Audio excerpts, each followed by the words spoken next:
Merci, Madame la Présidente. Madame la Présidente, Monsieur le Commissaire, Madame la Ministre, après 2 longues années de procrastination, un vent d'urgence souffle dans le dos des chefs d'État et de gouvernement. Et c'est heureux. C'est heureux car l'Europe est à un tournant de son histoire, cela a déjà été dit.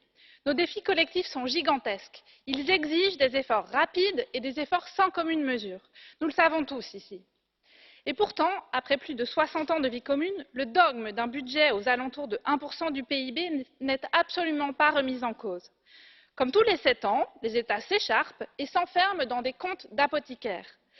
Combien vais-je donner? Combien vais-je recevoir surtout? Plus 0,01 par-ci? Certainement pas.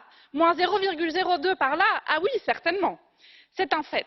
Pour certains États, la quête du Graal, c'est la diminution de leur contribution nationale. Et cette obsession est facilitée, elle est même encouragée par notre système de financement. Assis à 80% sur les contributions nationales, ce système de financement actuel est pervers.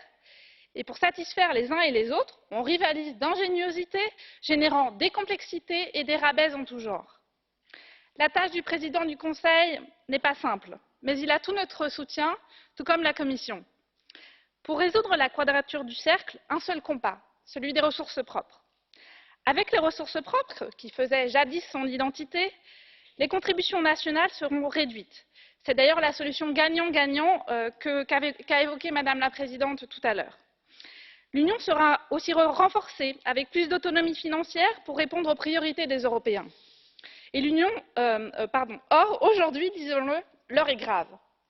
Dépecé de sa philosophie originelle, notre système de financement vit une crise existentielle. Soyons clairs.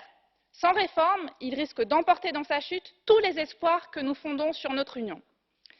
Chers collègues, le sommet de ce 20 février sera crucial pour mesurer la réalité des ambitions des États avant le grand face-à-face avec le Parlement.